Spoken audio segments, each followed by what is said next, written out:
Hey, Tim Holstad, singer songwriter. Thanks for stopping. Today, I want to talk about or address the age old question everybody's asked, it seems like, that is into this at all, which is where do songs come from? And I think it's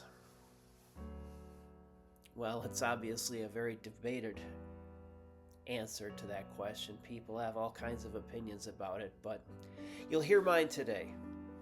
I think it's just as much a matter of your preparation as it is anything else. But songs, well, I can remember when I started writing them. I was in college. I'd gotten through a really, really difficult childhood. Always battled depression. Was actually hospitalized for it at one point. Um, just very, very difficult time. I made it a lot worse by isolating way too much as a kid. Warped my development. It wasn't pretty. Took a long time to get through, and it's taken a long time to catch up in terms of dealing with social situations and other people and the emotions that come with all of that. But I got through all of it, and I realized I had something to say. It's been my experience that the more you get through, the more valuable your perspective becomes to other people. So, I've got something to say. I've got this music in my head. So I started writing. And I never stopped. Sure, there are pauses and ebbs and flows, but it's not like it ever really quits. I mean, right now, for example, I'm doing so much with this marketing and I haven't done much writing, and I have to get back to recording that third album. Even the marketer's telling me this, but I just have not been able to do it. There's a show that we're getting ready for May 1st, and that's another issue, but I'm digressing. Let's stay on topic. The songwriting never really ends. The songs, if we're angled right, if we're that prism in the universe, Sheila Davis in her book, The Craft of Lyric Writing, put it that way. You know, we've got to be that prism to catch that song. And that's because they come all kinds of ways, right? Generally, what'll happen with me is I will go to the instruments that I play, and I'll pick one up and I'll mess around, and I come up with something that's, hey, that's interesting, and then I start to go with it. And sometimes words will just come. The rhythm sometimes will suggest what the words should be, or I'll have something that I've gone through recently, or that I'm thinking about, and that's what happens. Now, I've had the words come first. Walking along, you get this idea. Hey, that's interesting. I got to get home and finish that song. There have been a lot of ways. I've dreamt a song, actually. And, I got up and I ended up writing it, and it's nothing like what I dreamt. That was the rough idea. I had to refine it and get it to where it was a good song. But the point is that they can come all kinds of ways. Get the words first. Usually it's the music first. Sometimes you get this idea that has them both that come at the same time. Sometimes you dream them. Todd Rundgren, in an interview that was given in Paul Zolo's magnum opus about songwriting, he would say about how he would be traveling and he'd dream his songs, and the trick was to remember them. It happens all different kinds of ways for people. But again, how do you maximize your chances to catch that song, to be that prism and catch that song? And this is what I think about it, what my experience has been. I think you, whatever genre you're in, whatever type of music you do, you've got to respect your craft enough to learn it. And I know I'm going to sound old here and past expiration date, but it's been my experience that going to school to learn how to do music. If you don't go to school but just take the time, regardless, just take the time. If you do that, for me anyway, I found myself in a lot of situations that really weren't what I did. But because I had the knowledge of music that I did, I had worked on my ear, I had learned music theory. It was priceless to me to do all those things because now I can stick around in these musical settings I found myself in.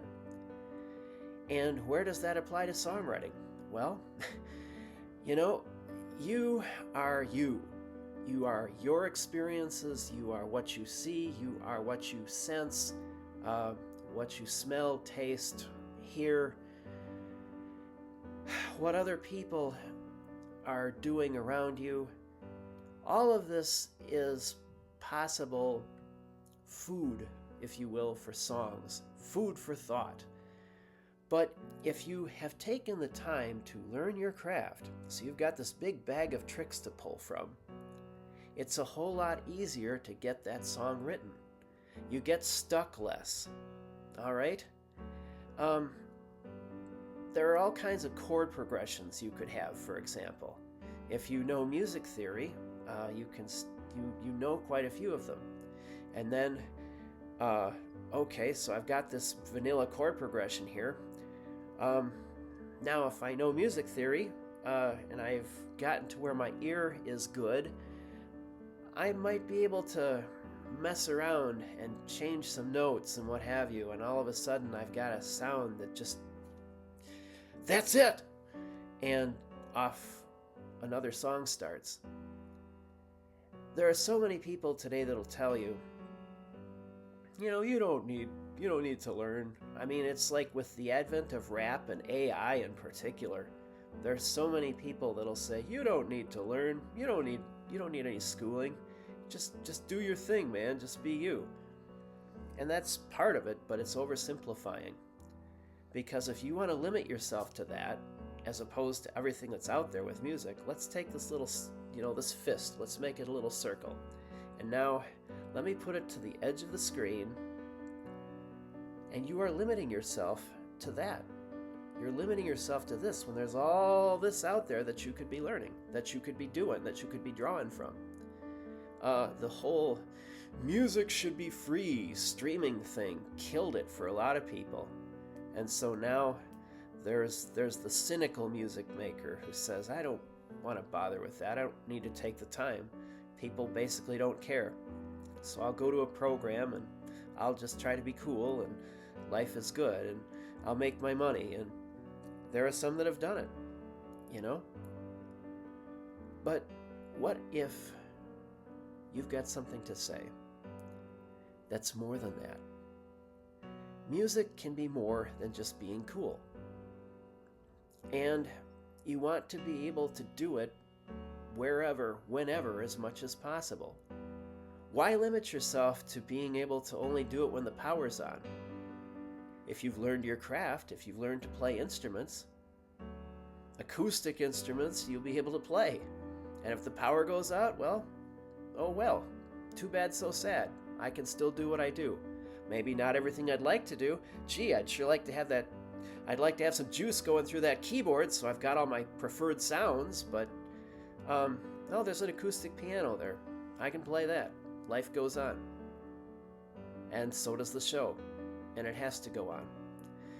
So, if you've got more that you're pulling from, it's a whole lot easier to get these songs. Because it's all about a spark. The thing is that if you've got more there that spark can react with, your chances of getting that song, being that prism so you catch that song, are so much better. Your chances are increased. It just works so much better that way. And, you really have only so much time in this life. The more that you take the time at first to set a good solid foundation for yourself, the much easier it's going to be later. Much easier it's going to be later, because you're going to be able to do all of these things. So much easier, because, like I said before, you're not going to get stuck, because you'll have studied and you'll have run into the situation before, probably, something similar at least, to where, okay, this is what'll work here. And then you mess with it, and maybe there's something that's a bit different. You could take it a different way. And yeah, that's where creation happens. But that's the thing, You're sitting in front of a keyboard, or you've got a guitar that you're holding. You're not limited to what you consciously pick. You can put your hands on a keyboard and just slam down notes. And maybe there's something there. Same thing with a guitar. Maybe there's something there. The way those notes are interacting with each other. Or, gee, if I change this with this, and hey, there's something.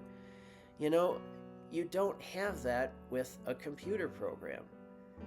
You don't have a lot of things with a computer program. Again, remember our little fist analogy. You've got this little part that's over here on the very edge, and there's all this other stuff you could be doing, and you're just limiting yourself to this little spot over here.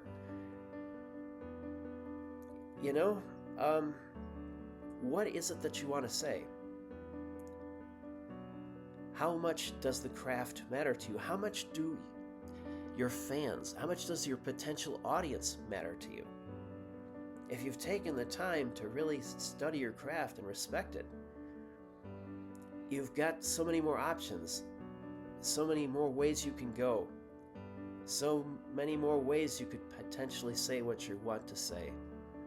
And if you've worked hard to figure out, if you've worked hard at that craft of songwriting, you have a much better place to work from, because, okay, you understand what song forms are, acceptable ones that people's ears are going to take to, because these are forms they've heard before, and on you go. But remember, a lot of times you're playing for people that may not be musicians, and the words are going to be the bridge. There's a reason that jazz, as great as it is, as amazingly technical as it is, and even classical music, for example, yes, they have their devotees, but what's popular, what's playing on the radio? And even then, I'm kind of dating myself, because that's changed so much with satellite radio now. But the point is, what is there for people to consume? And is it something that catches them? Is it something that's just, ho-hum? I mean, I get it that people don't really listen much anymore. But if you're going to catch them, you got to give them something that gets them. That's like, damn, I got to hit rewind. I got to hear that again. I know it's kind of a rambling diatribe on where songs come from, but you've got this spark. And if you drop that spark on a bunch of soggy ground, nothing's going to happen. But to use this nature metaphor a little more, if the ground has dried out, if Mother Nature has worked on it so that it dries out and it's very dry and brittle to the point where, that spark drops and it starts a fire. They have these zombie fire things they call in Canada now, where you get these sort of peat bogs and stuff, and there's these fires, and what ends up happening is these, people try and put them out, and it looks like it's out, but underneath all this stuff that's on top of the ground, that's covered up some of these smoldering embers, they're still not put out, and so next spring they flare up again, and you've got these wildfires. Again, you've got this spark that represents the music, that represents the song. And have you prepared are you fertile ground for that spark so that there's a fire that's going to catch? It's like, oh, hey, I've got an idea. I've got to write this song. The more that you prepare yourself, prepare that ground, the more likely that spark, when it comes, is going to hit something. You're going to be the prism that's aligned right to catch that song. The more that's going to start that chain reaction of events, because you've got all this stuff that you could draw from, all this learning, all this experience, all that you've gone through, and you worked hard, you respected your craft enough to learn it, so that when that moment happened, or when that moment happens now, you're ready. That, in my opinion, is where songs come from. I expect you've got some ideas about this. Let me know in the comments. Be interesting to see what you have to say about it. But regardless, I think it comes down to that. You've got that spark out there, that inspiration, and you prepare yourself, you maximize your chances to catch it. The more training you have, the more experience you have, the more knowledge you've taken the time to garner, that is what will allow you to catch that song, and that's where they'll come from. That's when that spark will go someplace. Hang in there. This is not an easy thing anymore, particularly in this day and age when people think music should be free. And you've pretty much got to do it yourself as an artist now, but keep going anyway. You know, it's going to cost you to do something in this life like this, but it'll cost you so much more if you don't, in my experience. Talk to you in the next one.